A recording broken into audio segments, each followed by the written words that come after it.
সম্মানিত ভাইয়েরা ও বোনেরা, আসসালামু আলাইকুম রহমতুল্লাহি ওয়া বারাকাতুহু।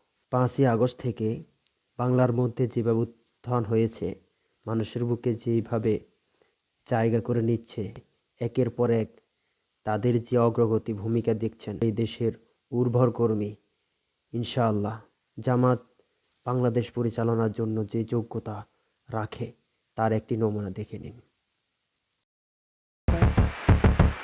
গত 15 বছর ধরে একটি ন্যারেটিভ বা বয়ান খুব যত্ন করে তৈরি করা হয়েছে। সেটি হলো জামায়াত আন্দোলন করতে পারে, সরকার নামাতে পারে, সরকার ফালাতে পারে, কিন্তু দেশ চালানোর মতো মস্তিষ্ক বা ব্রেইন তাদের নেই। বিশেষ করে অর্থ মন্ত্রণালয় চালানোর মতো দক্ষ লোক তাদের নেই। সম্প্রতি বিএনপির মির্জা ফখরুলের জামাই ফাহাম আব্দুস সালাম তো বলেই দিলেন, জামায়াতের অর্থমন্ত্রী হওয়ার মতো একটা লোকও নাকি নেই, কোনো যোগ্যতা সম্পন্ন লোক জামায়াতে নেই। তারা বলে জামায়াত ক্ষমতায় গেলে অর্থনীতি ধসে পড়বে। কিন্তু আজ আমরা আপনাদের এমন একটি ছবি দেখাবো যা বিরোধীদের এই 15 বছরের অপপ্রচারকে এক নিমিষেই ধুলোয় মিশিয়ে দেবে। আজকের এই পর্বে আমরা এক্সপোজ করব জামায়াতের ইকোনমিক শ্যাডো ক্যাবিনেট। ছবির নিচের ডান দিকে তাকান, নাম ডক্টর নাসির উদ্দিন আহমেদ, পরিচয় সাবেক চেয়ারম্যান জাতীয় রাজস্ব বোর্ড এনবিআর। এনবিআর হলো দেশের অর্থনীতির হৃৎপিণ্ড। যিনি এই প্রতিষ্ঠানের প্রধান ছিলেন তিনি জানেন কিভাবে রাজস্ব আদায় করতে হয়, কিভাবে অর্থনীতি সচল রাখতে হয়। জামায়াত তাকে তাদের পলিসি অ্যাডভাইজার হিসেবে প্যানেলে রেখেছে। চিন্তা করুন, বিরোধীরা বলেছে লোক নেই, অথচ জামায়াত এনবিআর এর সাবেক বসকে নিয়ে পলিসি তৈরি করছে। এটা কি প্রমাণ করে না যে জামায়াত আমলাতন্ত্র বা ব্যুরোক্রেসি চালানোর জন্য অভিজ্ঞদেরই বেছে নিয়েছে? ডক্টর নাসির উদ্দিন যখন অর্থনীতির প্ল্যান করবেন, তখন সেটা কোনো আবেগী প্ল্যান হবে না, সেটা হবে প্রফেশনাল এবং বাস্তবসম্মত প্ল্যান।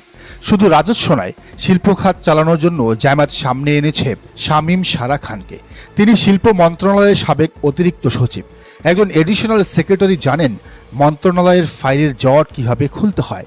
জামায়াত প্রমাণ করল তারা শুধু পলিটিশিয়ান নয়, তারা টেকনোক্র্যাট এবং ব্যুরোক্র্যাটদের সমন্বয়ে সরকার গঠন করতে চায়। এই একটি ছবি প্রমাণ করে জামায়াত 2026 সালের জন্য পুরোপুরি প্রস্তুত। অর্থ মন্ত্রণালয় চালানোর জন্য তাদের হাতে কেবল রাজনৈতিক নেতা নয়, আছে দেশের সেরা সৎ আমলারা। দেশ চালাতে হলে শুধু অভিজ্ঞতা দিয়ে হয় না, লাগে আধুনিক জ্ঞান। জামায়াত কি সেকেলে অর্থনীতিতে বিশ্বাসী, নাকি তারা গ্লোবাল ইকোনমির সাথে তাল মেলাতে পারবে? এই স্লাইডটি দেখুন। এখানে আছেন প্রফেসর ডক্টর ওয়ারিসুল করিম। তিনি যুক্তরাজ্যের লিডস ইউনিভার্সিটি থেকে পিএইচডি করা। তিনি স্কুল অব বিজনেস অ্যান্ড ইকোনমিক্সের ডিন। তার প্রেজেন্টেশন দেখে, পলিসি দেখে রীতিমতো ভরকে গেছেন বিদেশি কূটনৈতিকরা। আরও আছেন doctor Sabbir Ahmed, north south ইউনিভার্সিটির প্রফেসর, কিন্তু ডিগ্রি নিয়েছেন আমেরিকার মিশিগান স্টেট ইউনিভার্সিটি থেকে। এই ইউনিভার্সিটি হলো বিশ্বের সেরা ইউনিভার্সিটির একটি ইউনিভার্সিটি। পোস্ট ডক্টরেট করেছেন ভার্জিনিয়া ইউনিভার্সিটি থেকে। এরা হলেন ওয়ার্ল্ড ক্লাস ইকোনমিস্ট।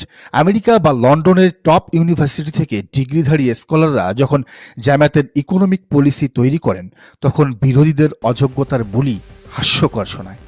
দেশের সর্বোচ্চ বিদ্যাপীঠ ঢাকা বিশ্ববিদ্যালয়ের ফিনান্স বিভাগের chairman professor doctor H M Mosharraf Hossain, তিনিও আছেন এই প্যানেলে।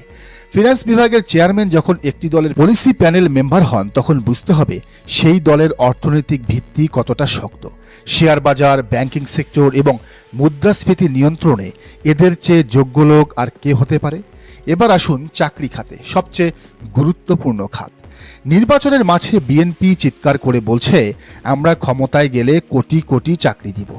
শুনতে খুব ভালো লাগে, কিন্তু প্রশ্ন করুন কোন সেক্টরে আপনারা চাকরি দিবেন, প্ল্যানটা কি, পরিকল্পনা কি? দেখবেন সব চুপ।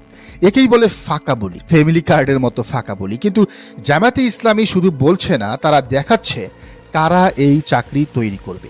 আগের পর্বে আমরা দেখিয়েছি টাকা আনার কারিগরদের, অর্থাৎ অর্থনীতিবিদদের। এবার নতুন ছবিটি দেখুন। এখানে জামায়াত সামনে এনেছে এমন এক টিম যারা জানে কিভাবে জেন জি এবং আলফা প্রজন্মের জন্য মডার্ন জব ফিল্ড তৈরি করতে হয়। চাকরি এখন আর শুধু গার্মেন্টস সেক্টরে নেই, চাকরি এখন টেকনোলজিতে। জামায়াতের প্যানেলে দেখুন মাসুদ রহমান, তার পরিচয় কি?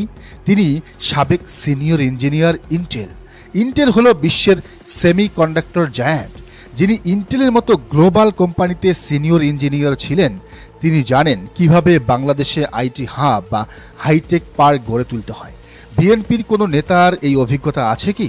এরপর দেখুন ইঞ্জিনিয়ার বেলাল আহমেদকে। তিনি বেসিসের নির্বাহী কমিটির সদস্য। বেসিস হলো বাংলাদেশের সফটওয়্যার ও আইটি ব্যবসার নিয়ন্ত্রক সংস্থা। আইটি সেক্টরে ফ্রিল্যান্সিং এবং আউটসোর্সিংয়ের মাধ্যমে লাখ লাখ ডলার আয়ের পথ যারা দেখায়, তাদের নেতাকে জামায়াত পলিসি মেকিংয়ে রেখেছে। এর মানে হলো জামায়াত চায় যুবকরা শুধু চাকরি খুঁজবে না, তারা গ্লোবাল মার্কেটে কাজ করবে। বাংলাদেশে চাকরি নেই এটা ভুল কথা, আসল সমস্যা হলো দক্ষ লোক নেই, একে বলে স্কিল গ্যাপ। জামায়াত এই সমস্যার সমাধানে নিয়ে এসেছে মোহাম্মদ আবদুল্লাহ আল মাহমুদকে। তিনি সিইও থ্রাইভিং স্কিল, যিনি পেশাগতভাবে মানুষকে স্কিল্ড বা দক্ষ করে গড়ে তোলার কোম্পানির সিইও। তিনি যখন যুব মন্ত্রণালয়ের পলিসি বানাবেন, তখন দেশের শিক্ষা ব্যবস্থা হবে কর্মমুখী। পাশাপাশি আছেন ডক্টর আশিকুর রহমান, যিনি এশিয়ার রিজিওনাল ম্যানেজার হিসেবে কাজ করছেন। গ্লোবাল কানেক্টিভিটি ছাড়া চাকরি হবে না, জামাত সেটা ভালো করেই বুঝেছে, তাই এদেরকে সামনে এনেছে। এখন পুরো চিত্রটা মেলান। আগের ছবিতে আমরা দেখেছি শামীমারা খান, যিনি সাবেক অতিরিক্ত সচিব শিল্প মন্ত্রণালয়, এবং ডক্টর নাসির উদ্দিন, সাবেক এনবিআর চেয়ারম্যানকে। তারা ইন্ডাস্ট্রি বানাবেন এবং ফান্ডের ব্যবস্থা করবেন। আর এই ছবিতে মাসুদ রহমান, যিনি ইন্টেলে কাজ করছেন, এবং বেলাল আহমেদ, যিনি বেসিসে কাজ করছেন, সেই ইন্ডাস্ট্রিতে টেকনোলজি বসাবেন এবং চাকরির ক্ষেত্র তৈরি করবেন। বিএনপি দিচ্ছে শুধু রাজনৈতিক ভাষণ, ভুয়া ফ্যামিলি কার্ড, আর জামাত দিচ্ছে অর্থনীতি প্লাস প্রযুক্তি প্লাস দক্ষতার এক কমপ্লিট ইকোসিস্টেম। জেনজি এবং আলফা জেনারেশনের ভাষা জামাত যেভাবে বুঝেছে, অন্য কোনো দল তার ধারের কাছেও নেই। আপনি কি এমন দলের প্রতিশ্রুতিতে বিশ্বাস করবেন যাদের কোনো পরিকল্পনা নেই, প্ল্যানিং নেই, নাকি এমন দলের উপর ভরসা করবেন যাদের টিমে ইন্টেল, বেসিস এবং টপ ইউনিভার্সিটির প্রফেশনালরা আছেন? কোটি চাকরির স্বপ্ন যারা দেখায় তাদের নয়, যারা সেই স্বপ্ন বাস্তবায়নের রোডম্যাপ এঁকেছে, ভোট তাদেরকেই দিন। উন্নত বিশ্বে বিরোধী দলগুলো শ্যাডো ক্যাবিনেট গঠন করে, জামাত ঠিক সেই কাজটি করছে। এই পলিসি সামিট প্রমাণ করে তারা ক্ষমতায় যাওয়ার আগেই ঠিক করে রেখেছে কে অর্থমন্ত্রী হবেন, কে উপদেষ্টা হবেন। এটাকে বলে অ্যাডভান্সড পলিটিক্যাল ভিশন। জামায়াতের ঝুড়িতে লোক নেই এটা ভুল, বরং জামায়াতের ঝুড়িতে এমন সব লোক আছে যাদের যোগ্যতা অনেক বড় দলের চেয়েও বেশি। এবার আসেন স্বাস্থ্য খাত। জামায়াতের আনবিচেবল দুর্গ বলা হয় চিকিৎসা খাতকে। দেশের সবচেয়ে বেশি ডাক্তার এই দলটার, এখানে জামায়াত অপ্রতিদ্বন্দ্বী। পরিসংখ্যান বলছে জামায়াতের নারী ও পুরুষ শাখায় যে পরিমাণ স্পেশালিস্ট ডাক্তার রয়েছেন, তার অর্ধেকও বিএনপির ড্যাবে নেই। এটা শুধু সংখ্যার বিষয় নয়, সারা দেশে ইবনে সিনা, ইসলামী ব্যাংক হাসপাতাল এবং শত শত প্রাইভেট ক্লিনিক পরিচালনা করে জামায়াত একটি প্যারালাল হেলথ সিস্টেম দাঁড় করিয়েছে। যারা বেসরকারিভাবেই এত বড় স্বাস্থ্যসেবা চালাতে পারে, তারা যখন স্বাস্থ্য মন্ত্রণালয়ের দায়িত্বে আসবে, তখন দেশের স্বাস্থ্য খাতের চেহারাই বদলে যাবে। জামায়াতে ইসলামী স্বাস্থ্য খাতে দুটি বড় পলিসি দিয়েছে। 5 বছরের নিচে আর 60 বছরের উপরের সবার চিকিৎসা ফ্রি। এই দুই সময়ে কিন্তু মানুষের চিকিৎসার পেছনে সবচেয়ে বেশি খরচ হয়। তাহলে এবার বলেন, ভোট কাকে দেবেন? জামায়াতের একটি বড় শক্তি হলো তাদের নারী জনশক্তি। মেডিকেল সেক্টরে হাজার হাজার নারী ডাক্তার জামায়াতের আদর্শ ধারণ করেন। স্বাস্থ্য খাতে নারীদের অংশগ্রহণ নিশ্চিত করতে জামায়াত যে মডেল তৈরি করেছে, তা অন্য কোনো দলের নেই। স্বাস্থ্যমন্ত্রী বা সচিবালয়ে এদের পদায়ন হলে স্বাস্থ্যসেবা হবে মানবিক এবং দুর্নীতিমুক্ত। বন্যা হোক কিংবা করোনায় জামায়াতের ডাক্তাররা সবার আগে মাঠে নামেন। এই ডেডিকেশন কেন? কারণ তাদের কাছে ডাক্তারি শুধু পেশা নয়, এটি একটি ইবাদত। এই স্পিরিটটাই স্বাস্থ্য মন্ত্রণালয় চালানোর জন্য দরকার। স্বাস্থ্যখাত নিয়ে বিরোধীরা কোনো প্রশ্ন তোলার সাহস এমনিতেও পায় না, কারণ এখানে জামায়াত চ্যাম্পিয়ন, সবার চেয়ে এগিয়ে। দেশ চালাতে হলে দুটি জিনিস লাগে, এক যোগ্যতা, দুই সততা। জামায়াত আজ প্রমাণ করেছে তাদের যোগ্যতা আছে, আর ইতিহাস প্রমাণ করেছে তাদের সততা আছে। জামায়াত কখনো এককভাবে ক্ষমতায় ছিল না, কিন্তু যখন এই সুযোগ পেয়েছে, তাদের মন্ত্রীদের বিরুদ্ধে দুর্নীতির একটা মামলাও কেউ দিতে পারেনি। এমনকি তাদের চরম শত্রুরাও তাদের চোর বলতে পারেনি। অন্য কার্ড খেলেছে, মুক্তিযুদ্ধ কার্ড খেলেছে, গুপ্ত কার্ড খেলেছে, কিন্তু তাদেরকে চোর, বাটপার, দুর্নীতিবাজ কিংবা চাঁদাবাজ কেউ বলতে পারেনি। একজন এনবিআর চেয়ারম্যান যখন সৎ হন, তখন দেশের রাজস্ব বাড়ে। একজন অর্থমন্ত্রী যখন টাকা পাচার করেন না, তখন রিজার্ভ বাড়ে। জামায়াতের এই প্যানেল মেম্বাররা শুধু উচ্চশিক্ষিত নন, তারা নৈতিকভাবে বলিয়ান। এই কম্বিনেশনটাই বাংলাদেশকে সিঙ্গাপুর বা মালয়েশিয়া বানাতে পারে। বিরোধীরা কেন বলে জামায়াতের লোক নেই? কারণ তারা ভয় পায়। তারা জানে মানুষ যদি একবার জানতে পারে যে জামায়াতের কাছে ডক্টর নাসিরুদ্দিন বা ডক্টর সাব্বিরের মতো লোক আছে, তবে মানুষ আর লুটেরারদের ভোট দেবে না। তাই তারা এই সত্যটা লুকিয়ে রাখতে চায়। কিন্তু আজকের এই ছবি সব ফাঁস করে দিয়েছে। জামায়াতের সবচেয়ে বড় শক্তি তাদের ক্লিন ইমেজ।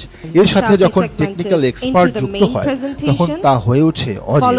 আজকের এই সেমিনারটা শুধু একটি সেমিনার নয়, এটি ছিল আগামীর বাংলাদেশের ব্লু প্রিন্ট উন্মোচন। জামায়াত 2026 সালের জন্য যে ভিশন তৈরি করেছে তার নাম অ্যাসপায়ারিং বাংলাদেশ। এখানে অর্থনীতি, ব্যবসা এবং বিনিয়োগ নিয়ে কথা হয়েছে। মিয়া গোলাম পরোয়ারের মতো রাজনৈতিক নেতার পাশে যখন ডক্টর ওয়ারিসুল করিমের মতো একাডেমিকরা বসেন, তখন সেটা হয় পলিটিক্স উইথ ব্রেন। জামায়াত এই মডেলটাই সরকারে নিয়ে আসতে চায়। আজকের এই 10 জনের প্যানেল দেখলেই অন্তত 5টি মন্ত্রণালয়ের দায়িত্ব দেওয়ার মতো লোক পাওয়া যায়। অর্থ, পরিকল্পনা, শিল্প, বাণিজ্য, এনবিআর, সব জায়গার জন্য লোক রেডি। জামাত খুঁজছে না, জামাত তৈরি করে রেখেছে। আপনারা 15 বছরের অপপ্রচার শুনেছেন, এবার নিজের চোখে দেখুন, যাচাই করুন যাদের কাছে এমন রিসোর্স পার্সন আছে তারা কি দেশ চালাতে পারবে না? অবশ্যই পারবে, বরং অন্যদের চেয়ে ভালো পারবে। দর্শক, আপনার কি মনে হয় জানার মন্তব্যের ঘরে। আর এই চ্যানেলে নতুন হলে অবশ্যই সাবস্ক্রাইব করে বেল আইকনটি বাজিয়ে রাখুন।